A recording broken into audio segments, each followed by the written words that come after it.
Good evening students.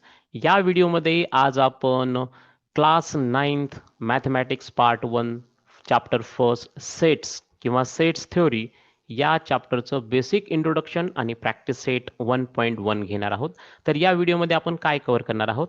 सेटचं introduction, त्याचबरोबर म्हणजे या चॅप्टरमध्ये एकंदरीत सेटचं introduction, types of sets, Venn diagram, equal sets, subsets, universal sets, intersection and union of sets, number of elements in a set इत्यादी गोष्टी किंवा हे मुद्दे हे पॉइंट्स आपण या चॅप्टरमध्ये शिकणार आहोत.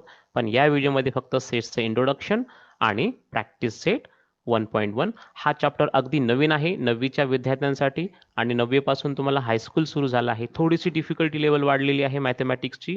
तर काळजीपूर्वक समजून घेऊन या चॅप्टरचा अभ्यास करणं आवश्यक आहे, नितांत गरजेचं आहे. चला मग वेळ न दवडता सुरू करूया चॅप्टर सेट्स. तर सेट्स सेट्स म्हणल्याच्या नंतर तुमच्या डोळ्यासमोर काय येईल? सगळ्यात अगोदर सेट्स म्हणजे काय म्हणता येईल? अ ग्रुप ऑफ समथिंग, कशाचा तरी ग्रुप म्हणता येईल, राईट? वेगवेगळे सेटसाठी आपण जनरल लाईफमध्ये सिमिलर वर्ड्स यूज करू शकतो, जसं की ग्रुप्स म्हणू शकतो किंवा कशाचं तरी कलेक्शन म्हणू शकतो किंवा टीम म्हणू शकतो किंवा स्क्वॉड म्हणू शकतो. तर या कलेक्टिव्ह नाउन्समध्ये तुम्हाला एकापेक्षा जास्त गोष्टी किंवा आपण त्यांना पुढे ऑब्जेक्ट्स म्हणणार आहोत किंवा एलिमेंट्स म्हणणार आहोत किंवा त्या सेट्सचे किंवा त्या कलेक्शनचे मेंबर्स म्हणणार आहोत.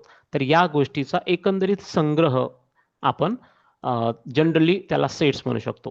पण मॅथमॅटिक्समध्ये सेट्सची डेफिनेशन थोडीशी डिफरंट आहे. मॅथमॅटिक्समध्ये प्रत्येक कलेक्शनला सेट म्हणता येत नाही. तर त्याच्यासाठी आपल्याला काही गोष्टीचा पडताळा घ्यावा लागतो की त्या कंडिशन्स ते पूर्ण करत आहेत की नाही. तर सगळ्यात अगोदर आपण मॅथमॅटिकल डेफिनेशन ऑफ सेट पाहूया की मॅथमॅटिक्सच्या पॉइंट ऑफ व्ह्यूने सेट काय असतो. तर असं म्हणता येईल, a set is a collection of a set is a collection of well defined well defined and clear किंवा अँड सर्टेन ऑब्जेक्ट्स किंवा त्याच ऑब्जेक्ट्सला आपण कलेक्शन एलिमेंट्स म्हणणार आहोत किंवा मेंबर्स म्हणणार आहोत. आता ही झाली मॅथमॅटिकल डेफिनेशन ऑफ सेट. तर याच्यामध्ये काय बरं वेगळं आहे? फर्स्ट ऑफ ऑल सेट काय आहे? एक कलेक्शन आहे. कलेक्शन म्हणजे कशाचा तरी समूह आहे, संग्रह आहे. कशाचा आहे? तर ऑब्जेक्ट्सचा आहे म्हणे. कशाचा? ऑब्जेक्ट्सचा किंवा त्यालाच तुम्ही एलिमेंट्स म्हणा किंवा मग तुम्ही मेंबर्स म्हणा. आणि हे ऑब्जेक्ट्स कसे आहेत? वेल डिफाईन्ड आहेत आणि सर्टेन आहेत. मग वेल डिफाईन्ड अँड सर्टेन म्हणजे काय बाबा? तर वेल डिफाईन आणि सर्टेन म्हणजे काय हे समजण्यासाठी आपण काही एक्झाम्पल्स समजून घेऊयात.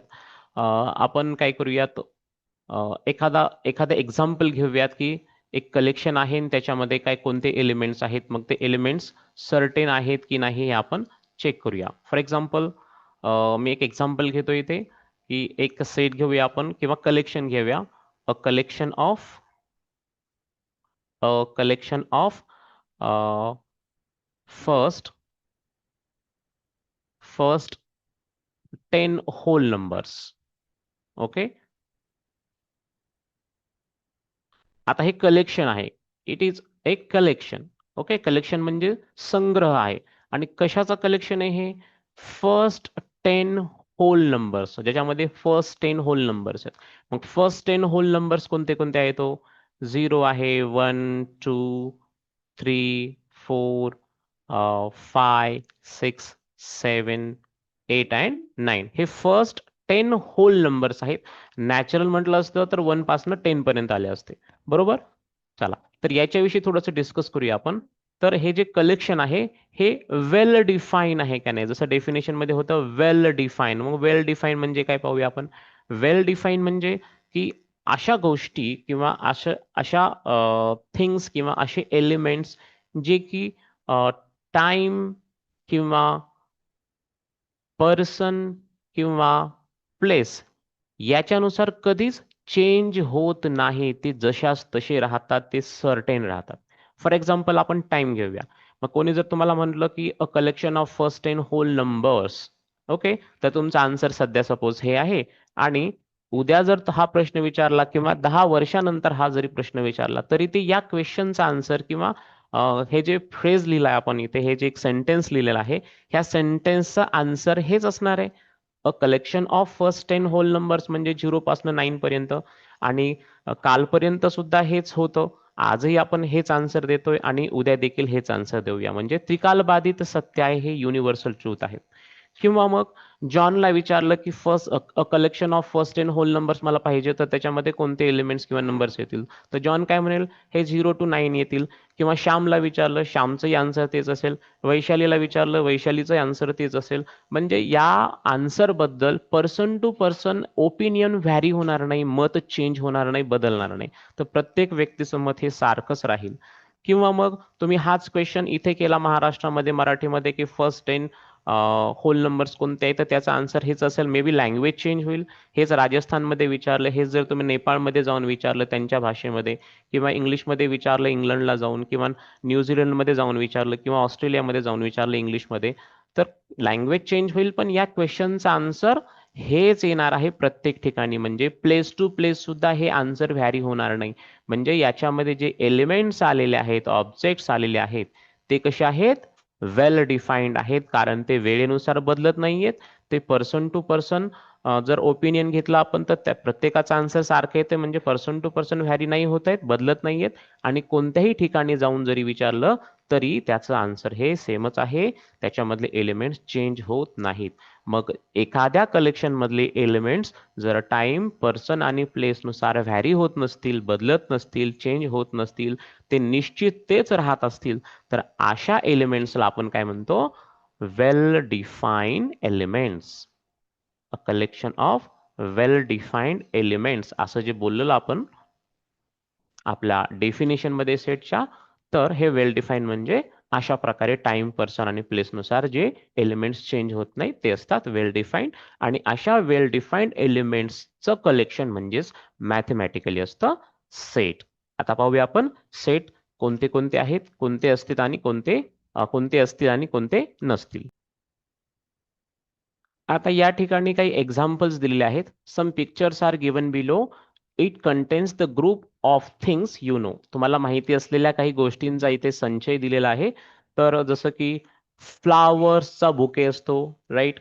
त्याच्यानंतर बंच ऑफ कीज, कीजचा बंच असतो. किंवा फ्लॉक ऑफ बर्ड्स म्हणजे पक्ष्यांचा थवा असेल. पाईल ऑफ नोटबुक्स म्हणजे काय म्हणूया आपण याला, पुस्तकांचा ढिगारा असेल. किंवा याला आपण स्टॅक ऑफ नोटबुक सुद्धा म्हणू शकतो. त्याच्यानंतर कलेक्शन ऑफ नंबर्स. तर हे सगळे ह्या सगळ्या ज्या गोष्टी आहेत, म्हणजे हे जे कलेक्टिव्ह नाउन्स आहेत, मे बी ते सेट्स असू शकतात. ते कशाचे तरी कलेक्शन आहेत. डेफिनेशन पण आपण डिस्कस केलेली आहे, इथे पण ती दिलेली आहे.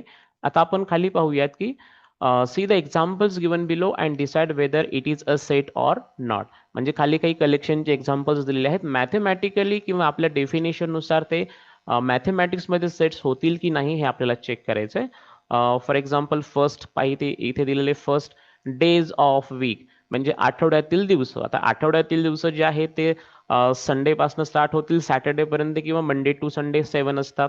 ते वेळ, ठिकाण किंवा व्यक्तीनुसार बदलणार नाहीत.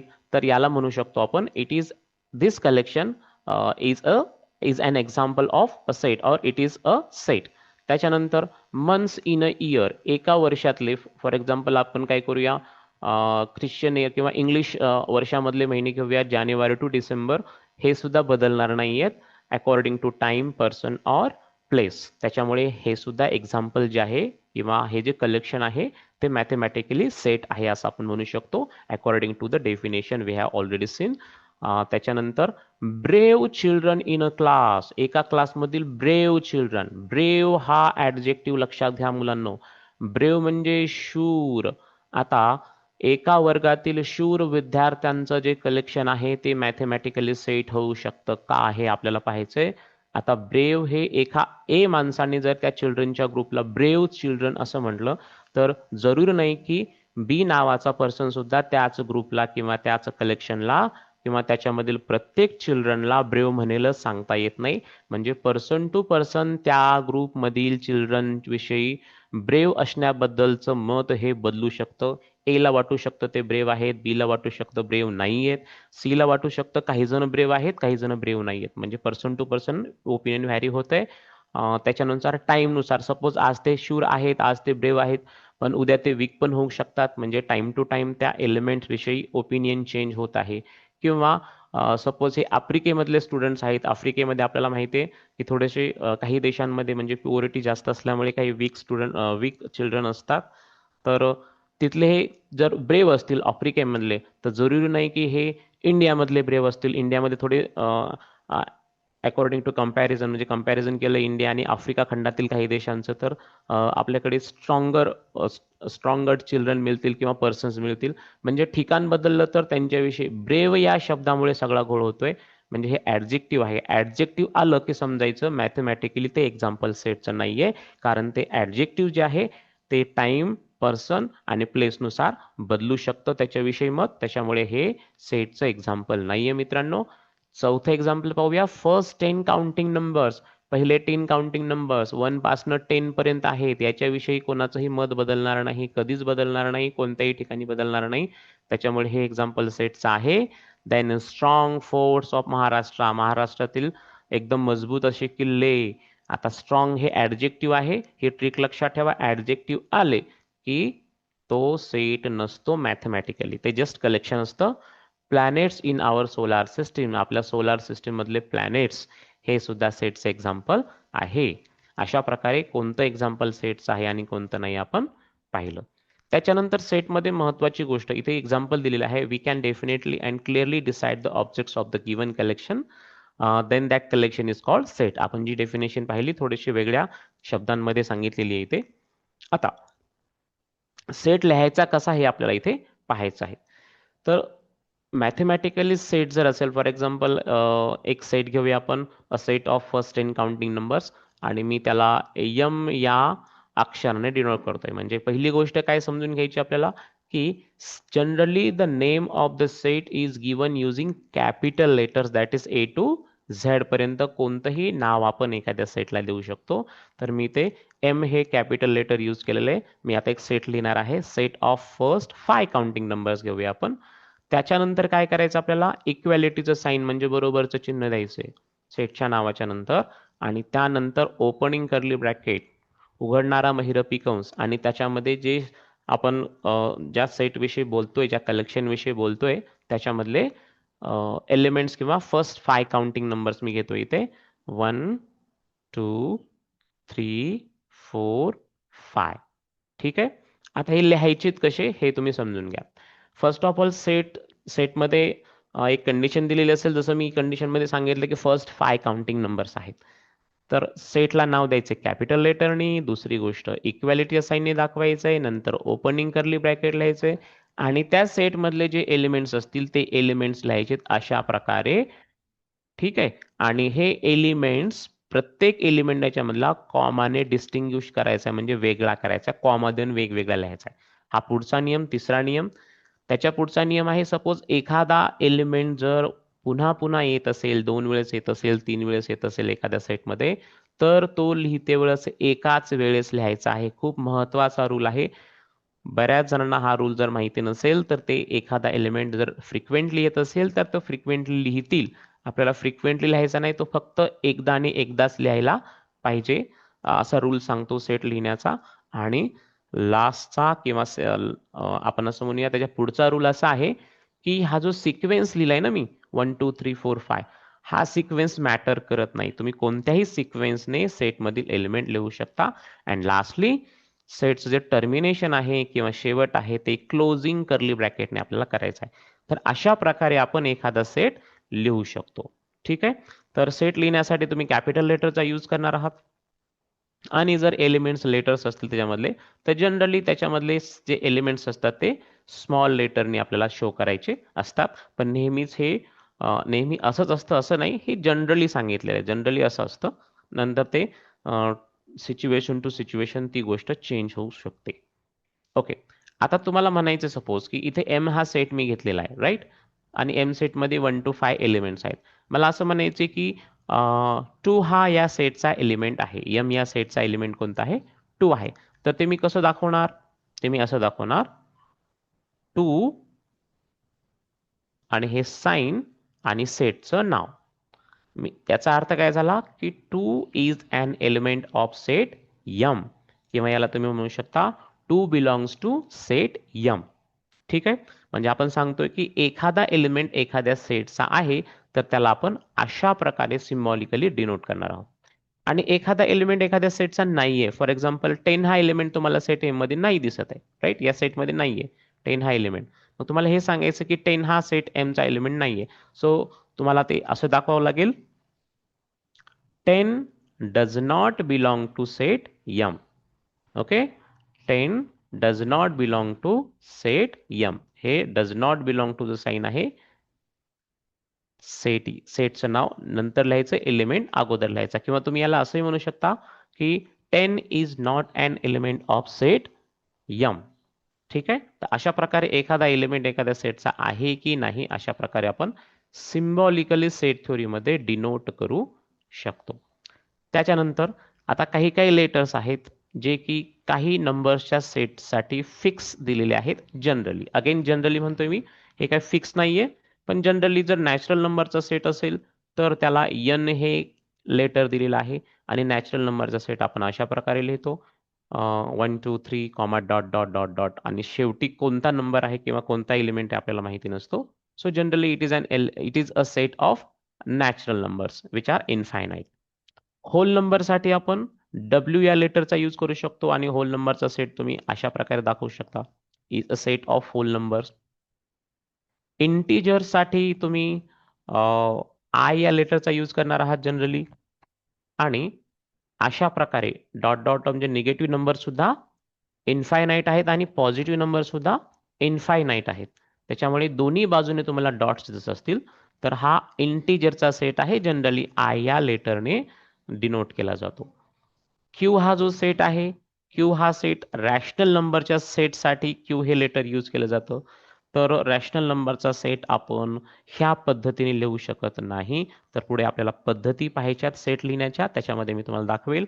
आणि आर हे लेटर तुम्हाला रिअल नंबरच्या सेटसाठी यूज करायचं आहे. अगेन आर सुद्धा तुम्हाला या मेथडने दाखवता येणार नाही. या लिस्टमध्ये एक गोष्ट नाहीये, इरॅशनल नंबरचा set, set of irrational numbers, set of irrational numbers तुम्ही क्यू डॅशने दाखवणार आहात. आता क्यू डॅशच का, तर हे आपल्याला पुढं समजणार आहे. त्याच्यानंतरचा पॉइंट आहे मित्रांनो, मेथड्स ऑफ रायटिंग सेट्स लिहिण्याच्या पद्धती कोणत्या कोणत्या आहेत ते आपल्याला पाहायचंय. तर दोन पद्धती आहेत, एक आहे लिस्टिंग मेथड, किंवा त्यालाच रोस्टर फॉर्म म्हणतात. हे चुकलेलं इथं मेथड नाहीये, रोस्टर फॉर्म. ठीक आहे, लिस्टिंग मेथड किंवा त्याला दुसरं नाव काय आहे, रोस्टर फॉर्म.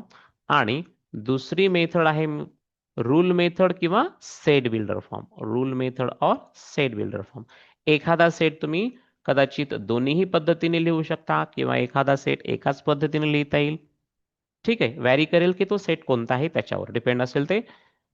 एक्झाम्पल दिलेले आहे, तर अगोदर आपण जो सेट लिहिलेला आहे या ठिकाणी, तर ही जी मेथड आहे ही listing method of writing set आहे. सेट लिहिण्याची ती लिस्टिंग मेथड आहे. त्याचं जे काही बेसिक आहे ते आपण ऑलरेडी पाहिलेलं आहे, तरी पण एकदा रिवाइज करूया. सपोज सेट ए आहे, इथे याच्यामध्ये हे एलिमेंट्स आहेत. ठीक आहे, तर लिहिण्याची पद्धत आपण परत एकदा समजून घेऊया. तर लिस्टिंग मेथडने तुम्हाला सेटचं नाव लिहायचं, देन इक्वॅलिटीचं साइन लिहायचंय, त्याच्यापुढे तुम्हाला ओपनिंग कर्ली ब्रॅकेट लिहायचे, आणि जे त्या सेटचे एलिमेंट्स असतील ते कॉमा देऊन लिहायचे आहेत, आणि नंतर ते क्लोज करायचे. दुसरा नियम काय सांगतो इथे, जर या ठिकाणी काही एलिमेंट्स रिपीट येत असतील तर तुम्हाला लिहिते वेळेस एकदाच लिहायचे, आणि याचा सिक्वेन्स जो आहे सेट ए मधील एलिमेंट्सचा, त्या कर्ली ब्रॅकेट्स मधला जो सिक्वेन्स आहे की 3 5 7 9 असंच लिहावं असं काही नाही, तुम्ही सिक्वेन्स अशा प्रकारे चेंज देखील करू शकता. तर अशा प्रकारे आपण काय करणार आहोत, या लिस्टिंग मेथड मधील सेटला लिहिणार आहोत. दुसरं एक्झाम्पल घेतलेलं आहे, रिमेंबर हा वर्ड आहे, रिमेंबर या वर्ड मधील लेटर्सचा सेट लिहायचा आपल्याला. ओके, आणि त्यासाठी सपोज ए हे लेटर जर दिलं तर पहा कसं लिहायचंय. तर रिमेंबर या वर्ड मध्ये आर हे लेटर तुम्हाला दिसतंय, राईट आहे. ई लेटर दिसतंय, आहे. ठीक आहे, त्याच्यानंतर एम हे लेटर दिसतंय, हे पण लिहिलं. बी हे लेटर दिसतंय, हे पण लिहिलं. आता मग बाकीचे जे ई एम आणि पुन्हा ई आणि आर हे का नाही लिहिले, इथे चारच काय या वर्ड मध्ये 1 2 3 4 5 6 7 8 लेटर दिसत आहेत, पण लिहिते वेळेस तर 4च लिहिले. त्याचं कारण असं आहे की लिस्टिंग मेथड मध्ये सर एलिमेंट्स सेटचे एलिमेंट्स जर रिपीट होत असतील तर ते एकदाच लिहायचे. मग या ठिकाणी कोणते एलिमेंट्स रिपीट होत आहेत? आर हा एलिमेंट रिपीट होतोय, ई होतोय रिपीट, एम सुद्धा रिपीट होतोय, ई तर 3 वेळेस येतोय आय थिंक, येस. तर ते एकच वेळेस लिहायचे. म्हणजे इथे मी ज्या खुणा केलेल्या आहेत ते पुन्हा पुन्हा येत आहे, तर पुन्हा पुन्हा लिहिण्याची गरज नसते, एव्हाना ते लिहितच नसतात, एकच वेळेस लिहायचे असतात. हा रूल आहे किंवा हा रूल आहे आपल्याला लिस्टिंग मेथड मध्ये सेट लिहिण्याचा. आणि रूल मेथड ही खूप इंटरेस्टिंग मेथड आहे मित्रांनो. रूल मेथड किंवा त्याला सेट बिल्डर फॉर्म देखील म्हणतात. आता याच्यामध्ये आपल्याला लिस्ट लिहायची नसते. म्हणजे लिस्टिंग मेथड मध्ये जनरली काय असतं की एलिमेंट्सची लिस्ट असते आणि ते कॉमा देऊन पुढे पुढे पुढे लिहित असतो आपण. किंवा एखाद्या कंपनीमध्ये जुन्या जुन्या काळामध्ये रोस्टर असायचं. रोस्टर म्हणजे काय की किती त्या कंपनीमध्ये किती एम्प्लॉईज काम करतायत, मग त्यांची ती लिस्ट असायची. त्या लिस्टला म्हणजे त्यांची लिस्ट किंवा त्यांची हजेरी असेल, त्यांना दिलेला पगार असेल, त्यांची रजा असेल, ह्या ज्या पुस्तकामध्ये किंवा ज्या वहीमध्ये ते मेंटेन केलं जायचं त्या वहीला किंवा पुस्तकाला रोस्टर म्हणायचे ते. मग रोस्टर म्हणजे थोडक्यात लिस्ट. ओके. आणि त्याच्यामध्ये सगळ्या एलिमेंट्स मेन्शन असायचे लिस्टच्या फॉर्ममध्ये. पण रूल मेथडमध्ये थोडंसं डिफरंट आहे. काय डिफरंट आहे की एखाद्या सेटमधील काही एलिमेंट्स आहेत, ते एलिमेंट्स त्या एलिमेंट्स बद्दल एक गोष्ट फिक्स असते. कोणती गोष्ट फिक्स असते की त्या एलिमेंट्सचं काहीतरी एक फिक्स अशी प्रॉपर्टी असते. ती प्रॉपर्टीच आपल्याला पकडायची असते आणि त्या प्रॉपर्टीला सेटमध्ये मेन्शन करायचं असतं. तर त्याच्यामुळे त्या मेथडला आपण म्हणतो रूल मेथड. म्हणजे रूल मेथडमध्ये प्रत्येक एलिमेंट लिहित नसतो आपण, त्या प्रत्येक एलिमेंटचा जो कॉमन एक रूल आहे किंवा एक प्रॉपर्टी आहे, ती प्रॉपर्टीज आपण रूल मेथडमध्ये लिहित असतो. तर काय सांगितलेलं आहे, in this method we do not write the list of elements but write the general element using variable followed by vertical line or colon. त्या vertical लाईन म्हणजे उभी रेष तरी लिहा किंवा कोलन डबल डॉट असं करून सुद्धा तुम्ही लिहू शकता. या ठिकाणी उभी रेष दिसते तशी तुम्ही कोलन सुद्धा देऊ शकता. हे आपण पुढे एक्सप्लेन करणार आहोत. And write the property of variable. त्या व्हेरिएबलची प्रॉपर्टी. व्हेरिएबल कोणासाठी घ्यायचे? त्या सेट मधील एलिमेंटसाठी घ्यायचे. आता एक एक्झाम्पल इथे दिलेलं आहे. फॉर एक्झाम्पल ए, आता याला रीड कसं करणार पाहतो मी. A is a set of all x's. याला कसं लिहिणार तुम्ही किंवा कसं वाचणार? A is a set of all x's. मग हा प्रत्येक एक्स, ऑल एक्सेस जे म्हणतोय आपण, ते एक्सेस म्हणजे काय? ए या सेटचे एलिमेंट्स आहेत. मग त्या सगळ्या एलिमेंट्स बद्दल आपण एकच व्हेरिएबल घेतलेलं आहे, त्याचं नाव आहे x. So A is a set of all x's. आणि ही उभी रेष तुम्हाला दिसते ना, ही व्हर्टिकल लाईन, ही उभी रेष, हिला तुम्ही रीड करणार आहोत सच दॅट. हिला कसं रीड करणार तुम्ही? Such that x belongs to N. आपण आताच पाहिलं हे साइन, या साइन बद्दल वर डिस्कस केलं की त्यातील प्रत्येक एलिमेंट जो आपण एक्स मानलेला आहे तो प्रत्येक एलिमेंट नॅचरल नंबर आहे. So A is a set of all x's such that x belongs to natural number set or x is an element of natural numbers. ही एक कंडिशन झाली. पुढे दुसरी कंडिशन सांगितलेली आहे की 1 is less than x is less than 10. म्हणजे प्रत्येक element जो आपण x मानलेला आहे तो x जो आहे तो 1 to 10 च्या बिटवीन आहे, म्हणजेच 1 पेक्षा ग्रेटर आहे आणि 10 पेक्षा लेस आहे. मग हाच सेट आपण लिस्टिंग मेथडने कसा लिहू शकतो? ए मध्ये एलिमेंट घेणार आपण 2 3 4 5 6 7 8 अँड 9. हा लिस्टिंग मधला हाच सेट आहे. लिस्टिंग मेथड मधला हा जो सेट ए आहे इथे सेट बिल्डर फॉर्म मध्ये आहे किंवा रूल मेथड मध्ये आहे, तोच मी इथे लिस्टिंग मेथड मध्ये किंवा रोस्टर फॉर्म मध्ये लिहिलेला आहे. आता चेक करूया आपण प्रत्येक गोष्ट या रोस्टर फॉर्म मधली जी इथे अप्लाय होते का. सेटचं नाव ए आहे, इथे पण सेटचं नाव ए आहे. A is a set of all x's, म्हणजे प्रत्येक एलिमेंटला एक्स मानलेले, म्हणजे इथे 2 पण एक्स आहे, 3 पण एक्स आहे, 4 पण एक्स आहे. प्रत्येक एलिमेंटला एक कॉमन व्हेरिएबलनं डिनोट केलं जातं. इथे एक्सने डिनोट केलेलं आहे. सो सच दॅट अशा प्रकारे आहे प्रत्येक एलिमेंट की एक्स बिलॉंग्स टू एन, म्हणजे प्रत्येक एलिमेंट हा नॅचरल नंबर आहे. मग इथे 2 पासून 10 पर्यंत जे काही नॅचरल नंबर्स आहेत, म्हणजे नंबर्स आहेत ते नॅचरल नंबर आहेत. म्हणजे ही पहिली कंडिशन इथे पूर्ण झालेली आहे. कोणती कंडिशन? की every x or every element in that set is a natural number. Okay, तर नॅचरल नंबर आहे, पहिली कंडिशन पूर्ण झाली. सेकंड कंडिशन काय कॉमन नंतर? जो प्रत्येक एक्स आहे म्हणजे प्रत्येक एलिमेंट आहे which is greater than 1 or 1 is less than every x or every element. So x is greater than or every x is greater than 1. प्रत्येक एलिमेंट हा 1 पेक्षा ग्रेटर आहे and every x or every element of that particular set is less than 10. आणि 10 पेक्षा प्रत्येक जण लहान आहे, 1 पेक्षा ग्रेटर आहे. तर हे जे ह्या ज्या दोन प्रॉपर्टीज सांगितलेल्या आहेत त्या प्रॉपर्टीच्या फॉर्म मध्ये तो सेट लिहिणे, यालाच आपण म्हणतो rule method or set builder form. खाली काही एक्झाम्पल दिलेले आहेत ते आपण डिस्कस करणार आहोत.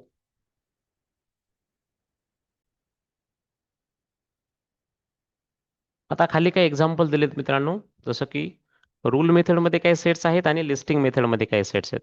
तर रूल मेथड मध्ये पहिला सेट कधी दिलाय, याला रीड कसं करणार पहा. किंवा आपण रॅशनल नंबरचा सेट पाहूया. इथे Q is a set of rational numbers which can be return in the set builder form. तुम्हाला मगाशी म्हणलं की रॅशनल नंबरचा जो सेट आहे तो लिस्ट मेथड मध्ये लिहिता येणार नाही आपल्याला, तर तो असा लिहिता येईल. Q is a set of all such fractions which are in the form of P upon Q, or Q is a set of all P upon Qs such that P and Q are integers, or P and Q belongs to I and Q is not equal to 0.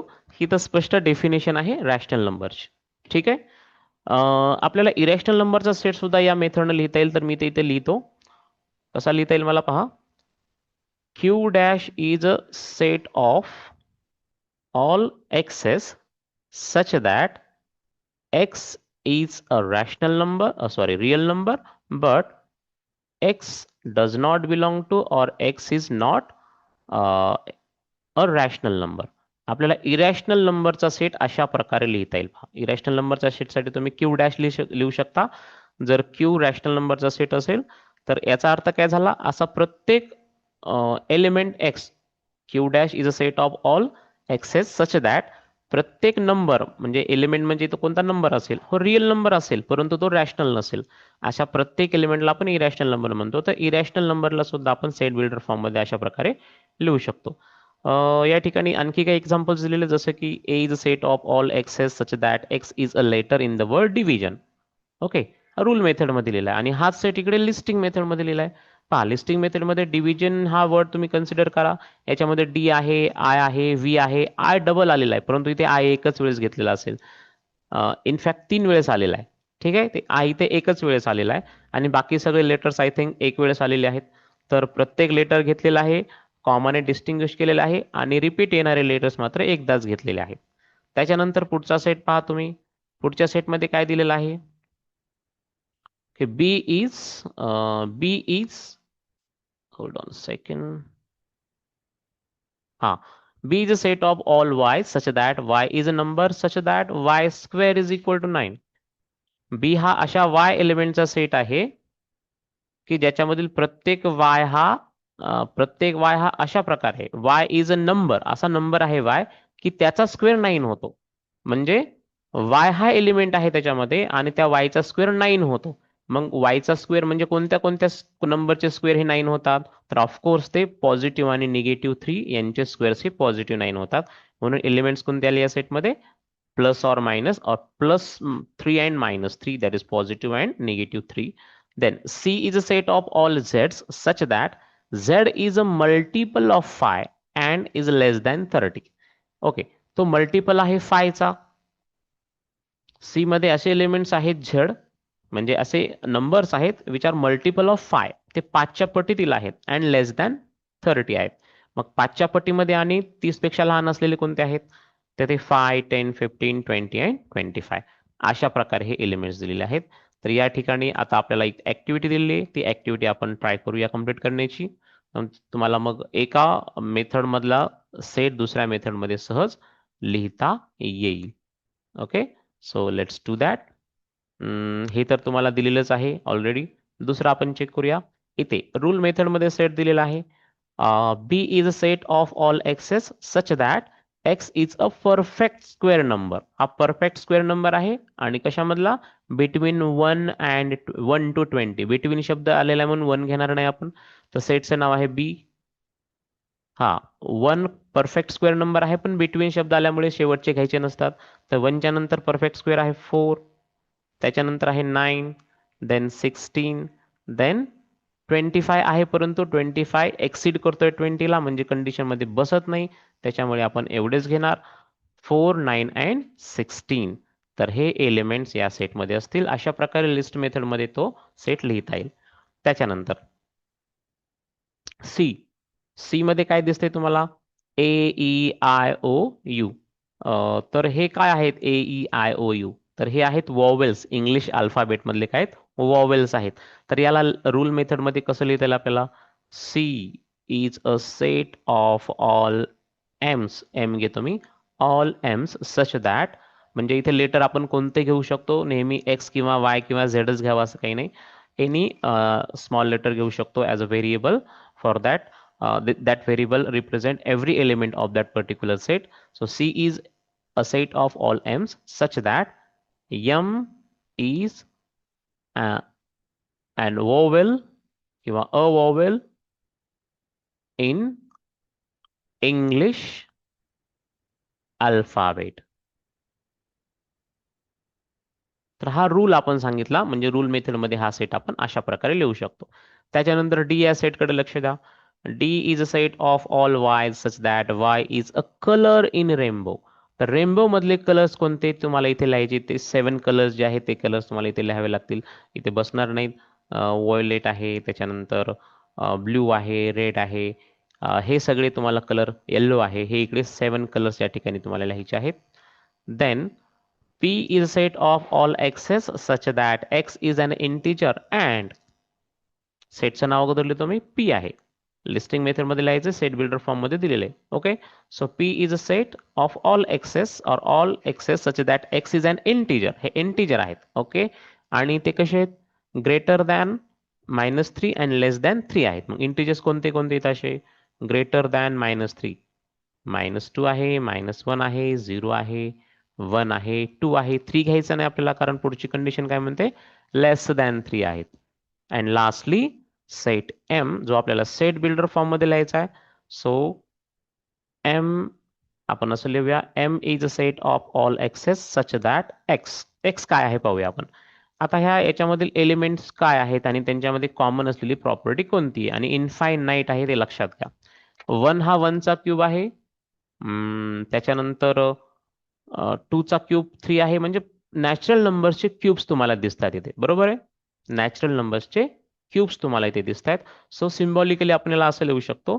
आणि लक्ष द्या, शेवटी dot dot आहे, म्हणजे शेवटचा कोणता आहे किंवा कुठपर्यंत हे सांगितलेलं नाहीये. म्हणजे इनफायनाईट सिरीज आहे क्यूब्सची नॅचरल नंबर्सच्या. सो रूल मेथडमध्ये तुम्ही त्याला असं लिहू शकता, M is a set of all x's such that x all x's such that x is a cube of natural number. Okay, x is a cube of n किंवा x is equal to n cube. मग n काय आहे? n is nothing but a natural number. कुठपर्यंत आहे माहिती नाही, म्हणजे इथपर्यंत असं लिहू शकता तुम्ही. m is a set of all x's such that x is equal to n cube and n is a natural number. आणि लिमिटेशन नाहीये, तर कुठपर्यंतही नॅचरल नंबर आपण घेऊ शकतो, कारण हा सेट लिस्ट मेथड मधला इनफायनाईट सेट आहे. त्याच्यामुळे पुढची कंडिशन लिहिण्याची गरज नाही किंवा लिहायची नसते. तर अशा प्रकारे आपण बेसिक इंट्रोडक्शन पाहिलं सेट या चॅप्टरचं आणि त्याच्यामधील सुरुवातीच्या काही कॉन्सेप्टचं. तर प्रॅक्टिस सेट जर घेतला तर व्हिडिओ खूप मोठा होईल, तर त्याच्यामुळे प्रॅक्टिस सेट मी स्किप करतो या व्हिडिओमध्ये. आय होप तुम्हाला हा व्हिडिओ आवडला असेल, आणि जर तुम्हाला हा व्हिडिओ समजला, या व्हिडिओमधील कॉन्सेप्ट समजल्या, तर नक्कीच या व्हिडिओला लाईक करा, तुमच्या फ्रेंड सर्कलमध्ये याला शेअर करा, कारण हा चॅप्टर अतिशय नवीन आहे क्लास 9च्या स्टुडंटसाठी. त्याच्यामुळे मला असं वाटलं की हा व्हिडिओ करावा, म्हणून हा मी व्हिडिओ इथं करतोय. Thanks for watching this video. Have a great time. Bye bye.